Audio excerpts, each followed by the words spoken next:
Hello health champions. Today we're going to talk about the top 10 superfoods that destroy inflammation. And we'll jump right into the list in no particular order. Number 1 on the list is grass-fed meat and organ meats. Because this is a food source with very concentrated nutrients. They're very rich in B12, zinc, iron, vitamin A, and choline. And this is true for meats, but even more so of organ meats. And when we say meat, we're still talking about all forms of animal meat. And when it comes to inflammation, it's very important that they have extremely low insulin impact. They don't trigger blood sugar hardly at all. And therefore, they can help reverse insulin resistance, which is one of the primary causes of chronic inflammation. But also what's good about meat is that they are extremely well tolerated. There is very, very few people who are going to have an allergic or a sensitivity reaction to it. And if you don't tolerate meat, it's probably because your digestion is weak and you just need to support with some hydrochloric acid. But when we talk about superfoods, we need to be clear about how we think about these superfoods. There is an old saying that says, let food be thy medicine. And this goes back to the father of medicine from Greece, Hippocrates. And this is a very popular expression. A lot of people quote it, a lot of people believe in it, but I would like to say that it's really not quite true. And it's not to say that Hippocrates was wrong. I still believe that it's a very sound principle, but we have distorted how we think about it. Over the last 50 to 100 years in our society, it has gradually become to mean more and more to take something for something when we think about a superfood. And we have this pill mentality that we have been sold, the idea that if you have a problem, you take a pill for it and the symptom or the problem goes away. Well, the symptom might go away, but the problem doesn't go away because there's an underlying problem that is not addressed by the pill. So we have come to think of medicine, of pills, as magic remedies. And then we try to get a little bit more natural, and now we just transfer that idea onto food and onto natural remedies, and they become our natural pills instead. But you can't just have that idea of taking a pill, taking something and ignoring the root cause and thinking you'll be okay. That's like you can't sprinkle turmeric on a donut and think you're going to be all right. And one of the worst examples in history is in 2007 when Coca-Cola introduced a vitamin Coke called Diet Coke Plus. And they were forced to withdraw that from the market because there was no plus about it, and plus was a very specific term. But you can't improve your health by taking some synthetic vitamins in a solution of artificial chemicals like Coca-Cola. You have to understand that if we're trying to fight inflammation, if we're trying to find the foods that will make inflammation better, we have to understand that inflammation is a response to something. So the first thing we have to do is to not eat the foods that cause inflammation. We have to reverse the root causes, and we have to handle things like insulin resistance, nutrient deficiencies, dysbiosis, oxidative stress, toxic burden, chemicals, metals, pollution, and food reactions. So it's not about magic herbs.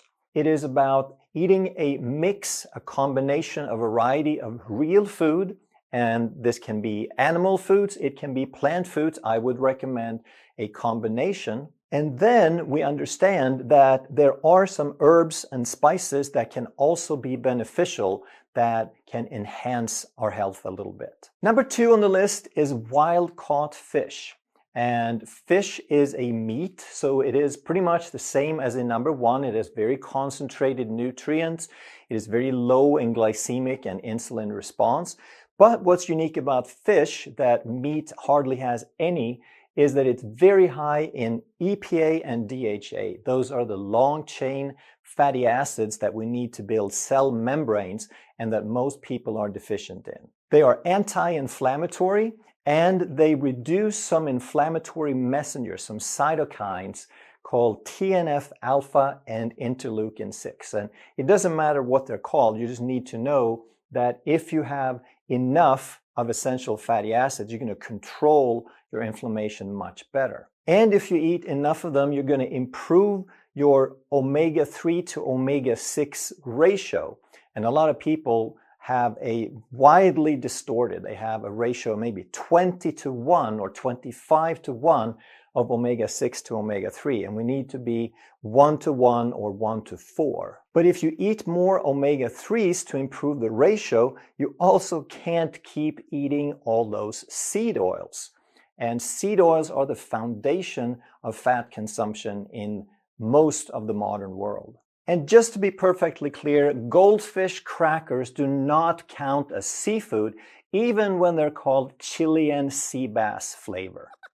Superfood number 3 is healthy fat, and here there's a long list of natural stable fats that don't promote inflammation, like extra virgin olive oil, that's a monounsaturated, avocado, the fruit, the vegetable, and the oil, both of those are monounsaturated. Then we have grass-fed butter and ghee. We have coconut oil, lard, tallow, and duck fat on the list as well. And these can help reduce inflammation because they're inflammation neutral. And if you replace a bunch of seed oils and commercial fats and fry oils that will cause inflammation, now you're effectively helping reduce inflammation overall. So what we're getting from these fats is we're getting monounsaturated, saturated fat, and medium chain triglycerides. So like I said, the Evo and the avocado is mostly monounsaturated fats. The rest of them are going to have a combination of monounsaturated and saturated, except for the coconut oil, which is almost entirely saturated. But in exchange for that, to compensate, coconut oil has a lot of medium chain triglycerides that are beneficial for many other reasons. And from the butter, we're getting butyrate and some other short chain fatty acids that can be very beneficial for your gut bacteria. We're also getting some antioxidants. In the olive oil, there's something called oleocanthal that is a powerful antioxidant.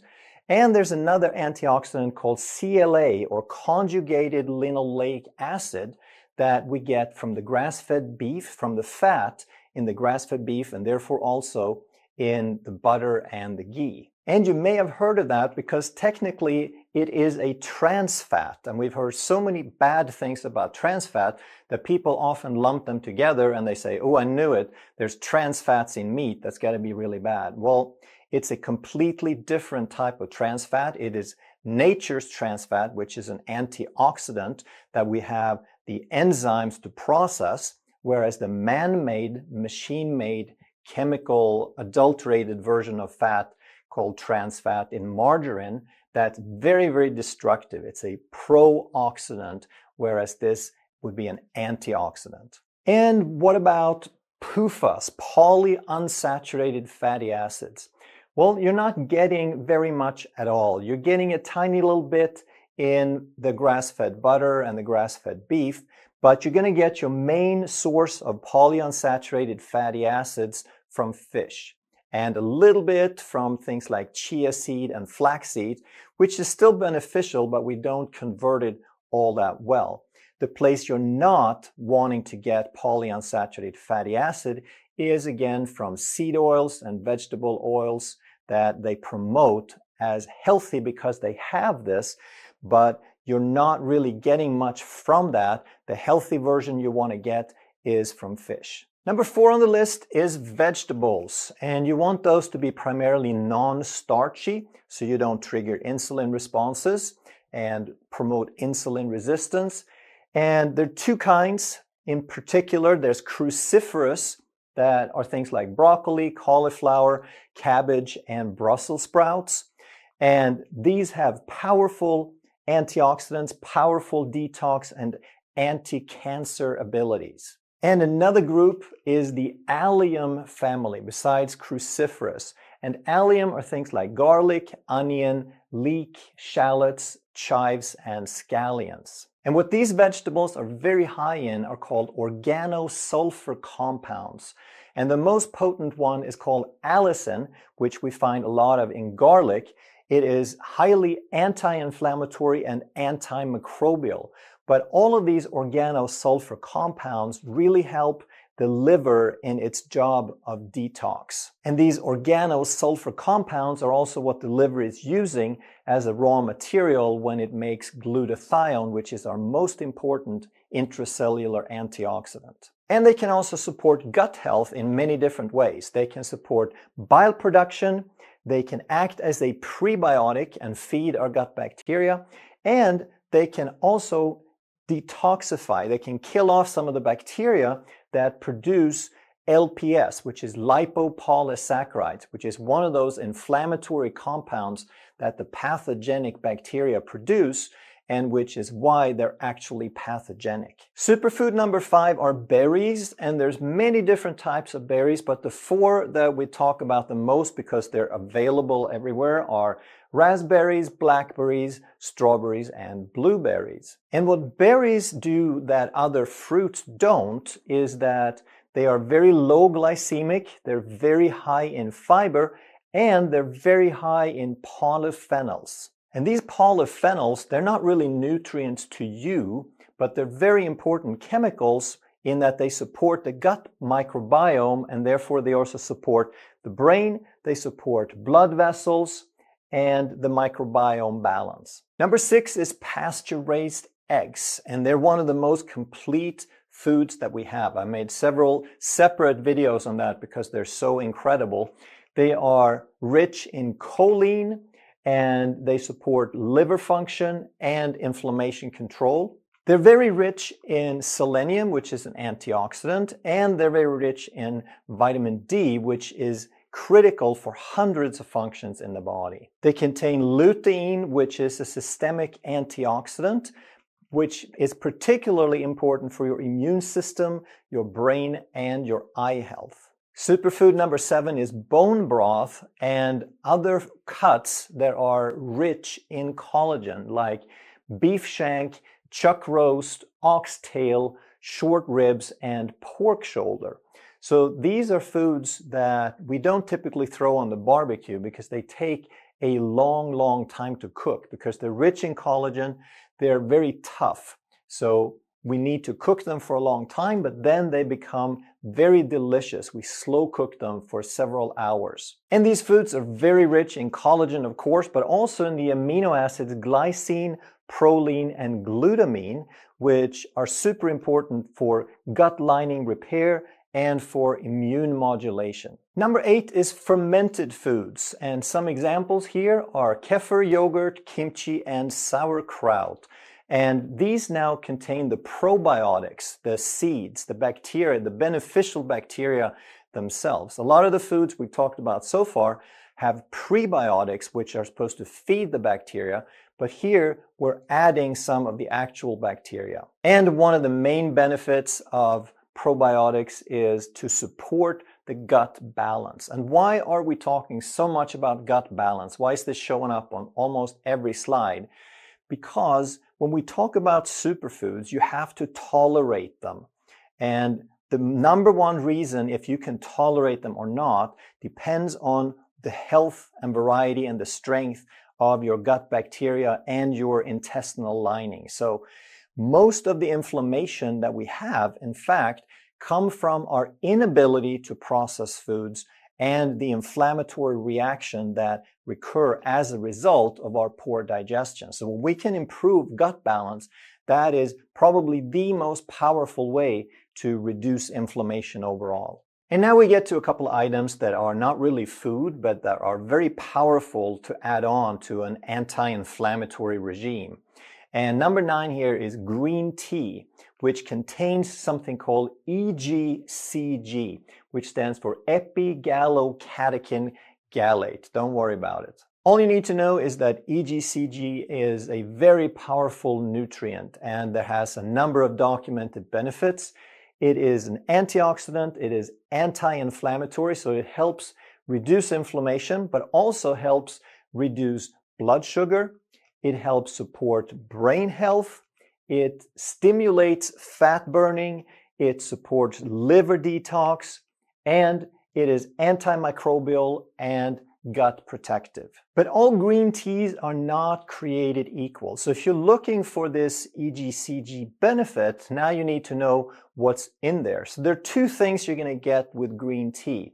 You're going to get the EGCG and you're going to get caffeine. So the EGCG, you're trying to get as much as possible, and caffeine, you're trying to get some, but not too much. It's nice to get a little stimulation maybe from caffeine, but if you go overboard, now it starts stressing you and is counterproductive. So the most powerful green tea is called matcha, and it has 60 to 80 milligrams of caffeine per cup.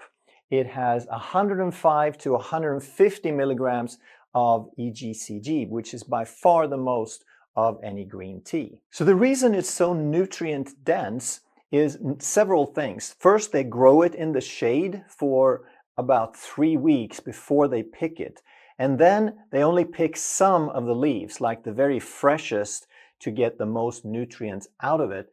And then when you do matcha, you grind it into a fine powder and you consume the entire leaf. That is why you're getting so many nutrients out of it. The next one on the list is called Gyokuro, which is similar in that it is shade grown and they pick the very earliest leaves, but you don't consume the whole leaf. You steep it in water. So you're going to get a similar amount of caffeine and you're going to get a lot of the EGCG, but not all of it. Now, both of these types, the matcha and the Gyokuro, is much more expensive because of how they have to produce it and how they have to handle it.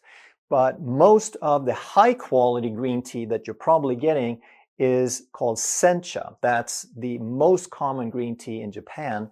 And here you're still getting a fair amount. You're getting significantly less, 20 to 40 milligrams of caffeine, but you're getting a decent amount of EGCG still. So for most people, sencha is kind of their everyday drinking variety. But if you buy something unspecified, now chances are you're going to get a lot of bancha that they just kind of grind a little bit and put in a tea bag for you. And now you're going to get 10 to 20 milligrams of caffeine. You're going to get 10 to 25 milligrams of EGCG. So there's still some benefit, but you see that you're down to like 10-15% of what you could get with matcha.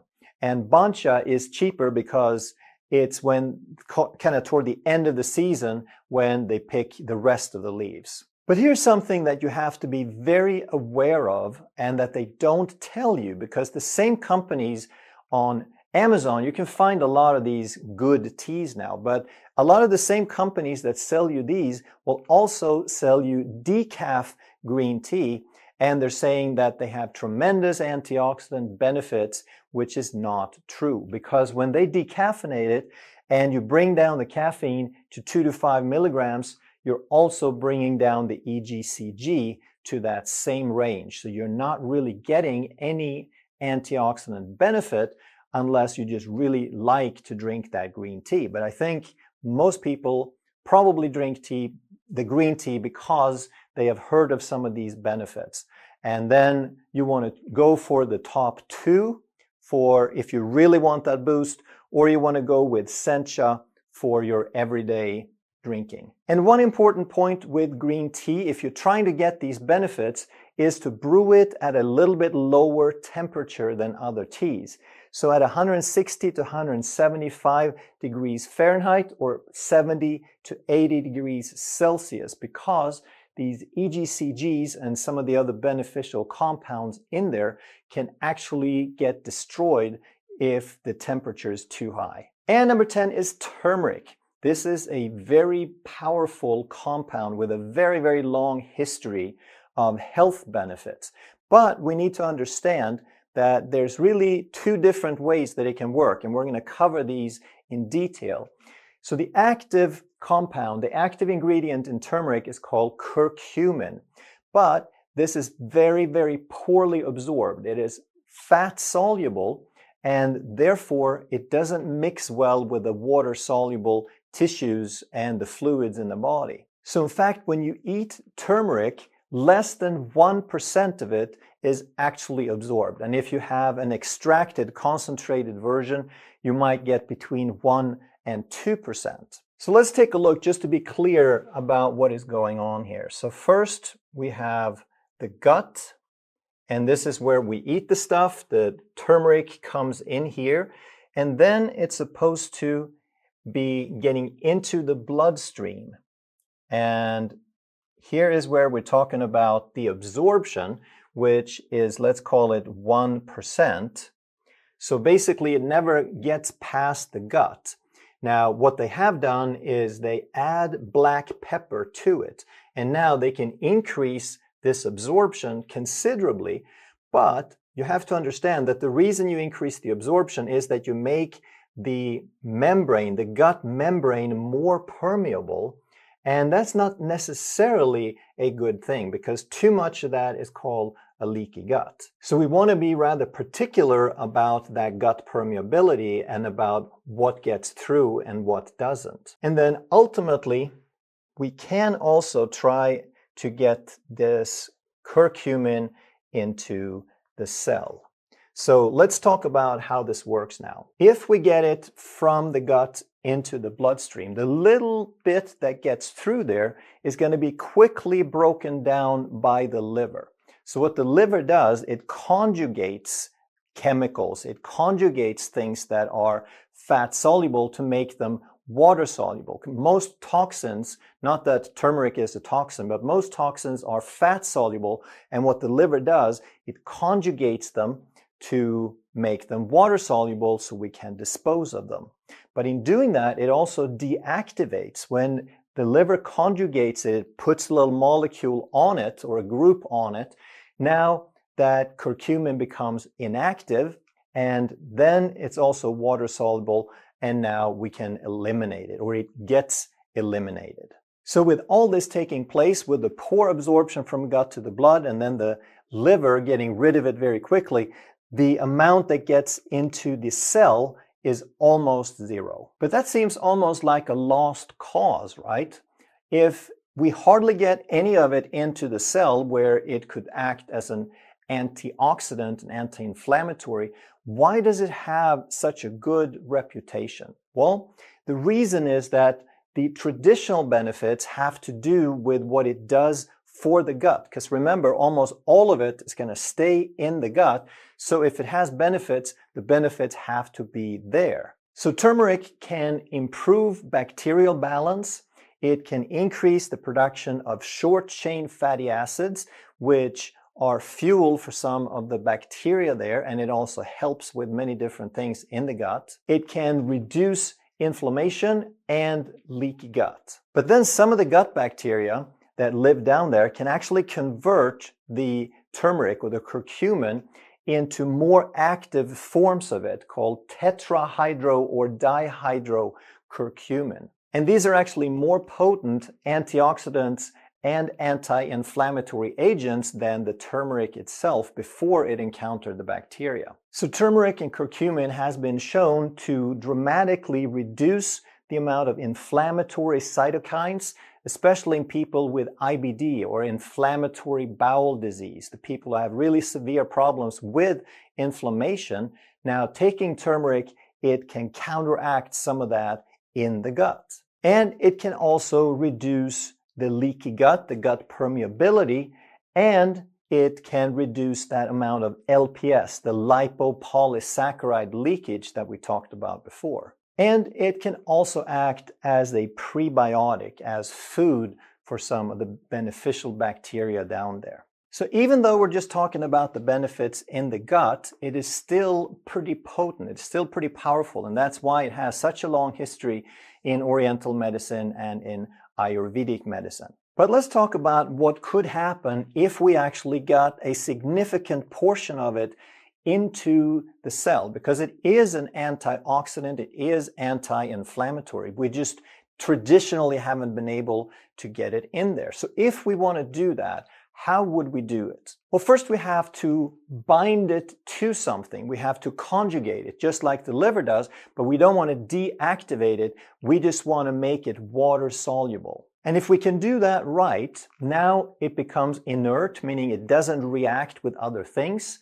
It is protected from other things, and it becomes water soluble and therefore absorbable into the bloodstream and into the cell. So one of my favorite companies in the world is called Standard Process. They make whole food supplements, and everything they do is absolutely natural.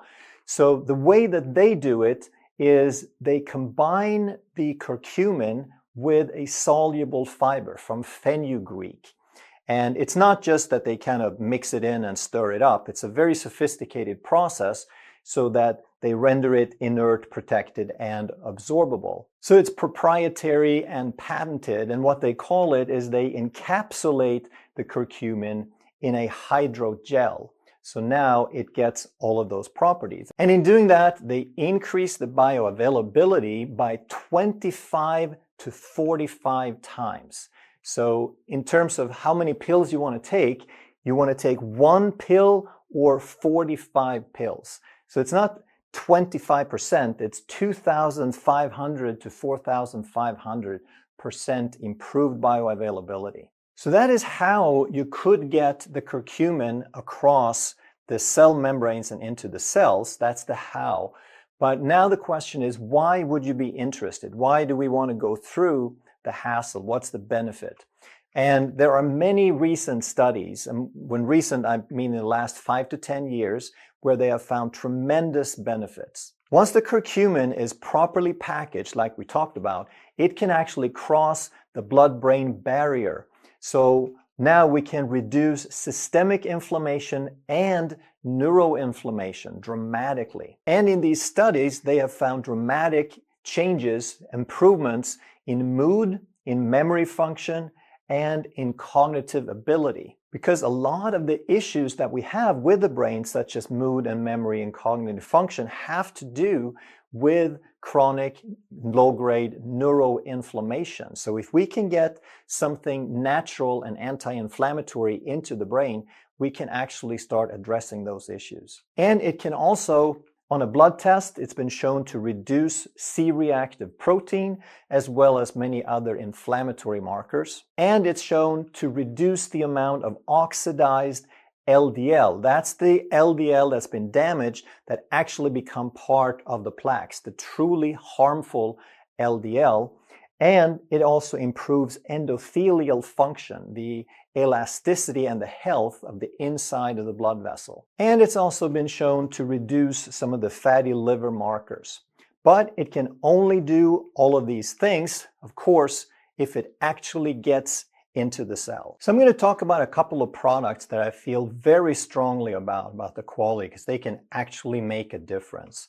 And the first one is called Turmeric Forte from Standard Process, their sub-brand called MediHerb. And even though Standard Process is almost 100 years old and have had hundreds of products through their history and still do, Turmeric Forte is actually their #1 selling product because it works really well. And to distinguish these two products, you want to think of Turmeric Forte as being for more general inflammation, for muscle injuries, muscle aches, and joint pain. And if you want to start off and hit it really hard in the beginning, the acute dose would be 4 pills a day. So think about that when you realize that it has 25 to 45 times the bioavailability. That's like taking 150 of turmeric capsules per day to get that same effect. And maintenance dose would be 1 to 2 if you still have some issues, but you just want to hit it hard in the beginning. And the other product is called NeuroRegenX, which has about 2/3 or 3/4 of the turmeric that Turmeric Forte has, but it also has added in a few different herbs to improve other aspects like circulation and take the nutrients more effectively to where they want to go. And both these products would work really well, but you want to think of NeuroRegenX specifically if there's brain issues like brain fogs or any cognitive issues or signs of neuroinflammation. And they did an 8-week study on this, where they gave people 6 of these pills a day. And after 4 weeks, the people had a 50% reduction in depression. And these weren't people who just felt a little off or felt a little sad. These were very strong clinical cases of depression. But then when they continued with the 6 a day for the full 8 weeks, now the vast majority of people experienced that the depression was completely gone. And again, these were people who had been on heavy meds for years that may or may not have done a whole lot for them. And after the 8 weeks, the maintenance dose would probably be 1 to 2, but not necessarily all the time. You could take it occasionally. But as powerful as this is, you don't want to think about it like I talked about in the beginning. It's not a pill mentality. It's part of a healthy lifestyle. So if you want lasting results, now you have to start addressing the root causes. So medication like SSRIs and antidepressants and things like that, they have a temporary effect. They are toxic to the body, and the body often builds up a tolerance, so it stops working as well over time. Now, in contrast, curcumin and the other herbs that they put in NeuroRegenerex, they address the root cause, which is inflammation, and they do it all the way inside the cell. But if you want the lasting results, you still have to go through with the lifestyle changes. You have to address all the things that cause inflammation, like toxins and insulin resistance and so forth. You're not going to get lasting results if you just do tons of green tea and curcumin, plus you still keep up your donut and your margarita and your processed foods.